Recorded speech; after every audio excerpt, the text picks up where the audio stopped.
Rahkim Sabree, co-founder and COO of An Extended Hand Incorporated. First question is, very simple, is how are you doing today in today's climate? And that's inclusive of, coronavirus, the protests, Black Lives Matter, as well as, being quarantined. I wear many hats, but I think at the root of all of it, my message is empowerment. And so I feel empowered in this time. And certainly there's an element of being overwhelmed that I think everybody here shares. But I feel like at this moment, it's what I was made for. It's what I've been prepared for my whole life. And one of the areas that I tend to focus on is financial empowerment in particular. And it's just kind of ironic that during this pandemic, so many businesses have shut down, so many people are experiencing hardship and having to pivot in the way that they look at money, but also in the way that they manage the money that they either have or they're missing out on. So I feel charged. I mean, there's definitely times where I need to kind of take a step back and breathe, be good to myself.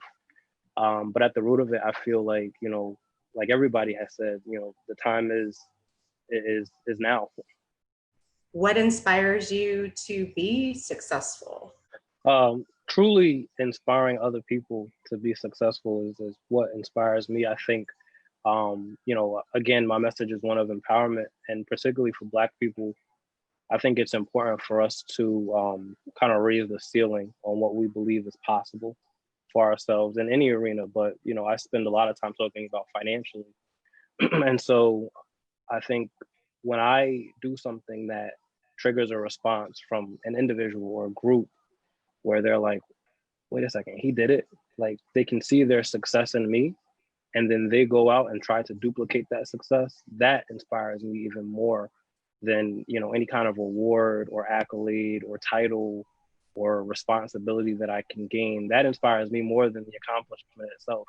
Having a lasting legacy and being able to inspire a group or a generation in the future. What do you believe to be the biggest challenge of being Black and successful today? I think one of the biggest challenges to being Black and successful is this idea that you have to be the Black, whatever it is, right?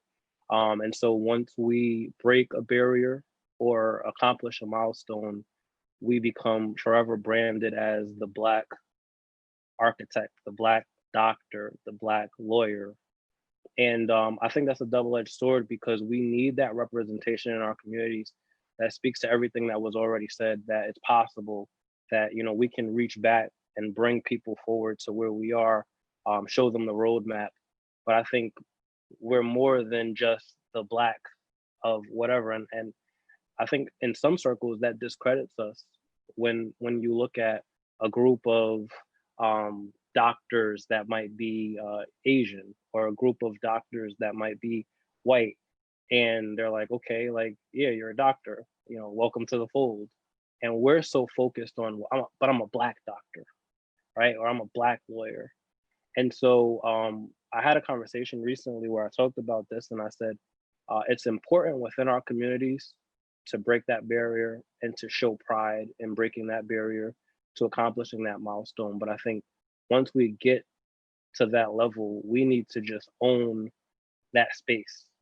I'm a speaker, I'm an author, I'm an entrepreneur, I'm a co-founder, period. And then in owning that space, the work that we do speaks for itself. Our skill set speaks for itself. And so it's not so much the label that speaks to, oh, well, he was the exception. He's the one that got away. He's the crab that was able to escape.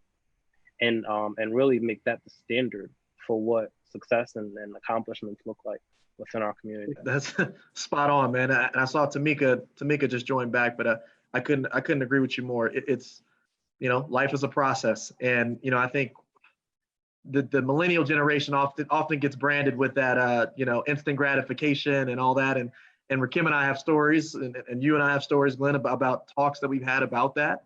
And I think as we get older and as we've had life experiences, we realize that there's no sacrifice for experience and time, right, through anything that we do. And it's something that's very powerful that, that we have to we have to get our younger generations of kids to understand that you got to take those steps. You got to learn those lessons. You got to have those experiences. The next question is about financial freedom, right? So, definitely when pockets are impacted, things start to happen. People start to move, and I think that's a social and psychological behavior, right? When you can't do things, when you can't operate businesses, when you can't pay for things, your behavior changes, right? Whether it's our personal behaviors, whether it's the behaviors of our companies, our states, our cities, whatever it is. So definitely something to pay attention to, and to really focus on. So Rahkim, I'm gonna ask you first. I know this is your wheelhouse. What does financial freedom look like? And that the question is around a lot of different veins, additional income outside your 9 to 5, literacy, credit. Give us the abbreviated version, what that looks like. I'm you trying. You see his shirt, right? Everybody sees his shirt. Financial freedom, I think, looks different for everybody. But to me, financial freedom is not being distracted by financial burden, right? So you have the ability to actualize and live in your purpose. And so many people are on this hamster wheel of going to work, collecting a check, going to work, collecting a check, that a lot of our dreams get put on hold, or we just can't do anything more than that. So financial freedom, to get there, I think it starts with the empowerment. And I'll always go back to that. It starts in your mind, it starts with your spirit. And then you implement the disciplines. So that's speaking to the investments, that's speaking to saving, that's speaking to building credit, that's speaking to understanding how all of those things work. And then lastly, it's the execution. And so I think a lot of people, and Glenn touched on this earlier, a lot of people expect that things are going to happen overnight, or they'll try at it for a little while and then they'll get frustrated because it's not going fast enough, and so they'll abandon it. And with when it comes to finance, personal finance specifically, some of those journeys take a long time, especially when you're talking about investing in something like the stock market or real estate. When you're talking about saving, and you're talking about saving on less than a livable wage, you're talking about just learning how to invest in non-traditional ways as well, learning how to invest in yourself, learning how to invest in education, so that you have a skill set that makes you marketable. And so, yeah, I know you asked me to be short, but I think going back to my first point is the financial freedom is being free of that financial burden, and that you can live in your purpose. Your definition of financial freedom is your definition of financial freedom, right? And your ability to feel connected, and to feel that you're giving to others, and feel that you have done your part, right? And not to have that as a burden to you, right? And that is your view of financial freedom. I know that, one point Tamika mentioned, and Rahkim is very well versed in, and everyone on this call, is credit, right? In America, one of the most powerful things you can have is a great credit score, right? It improves your buying power. It often gets you to the front of the line, no matter what color you are, right?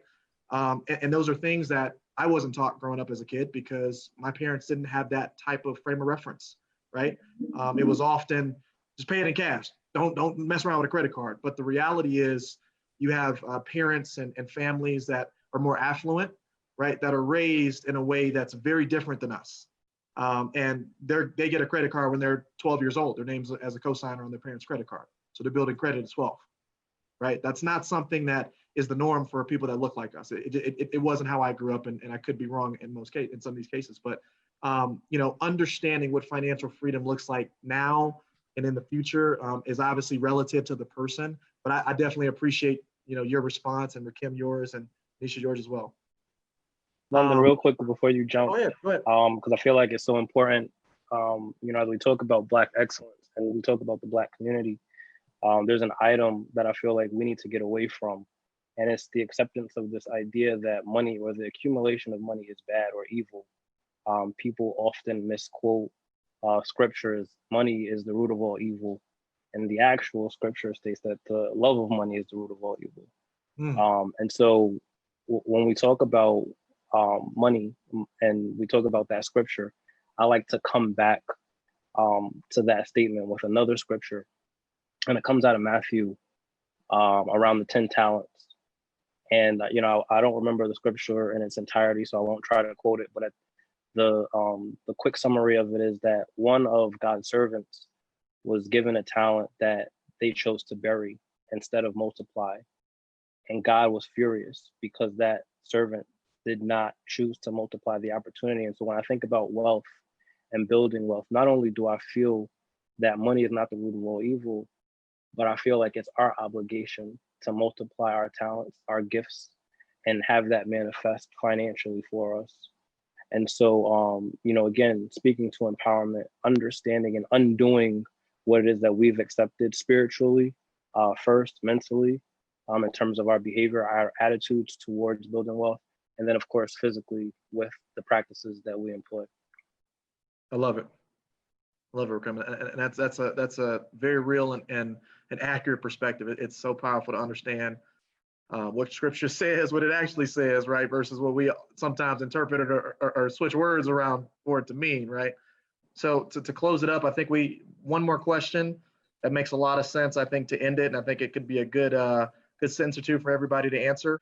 What does Black excellence mean to you in your personal life and in your career variation? So I think Black excellence is Black unity. And I think to achieve that, we have to empower one another. So Black empowerment.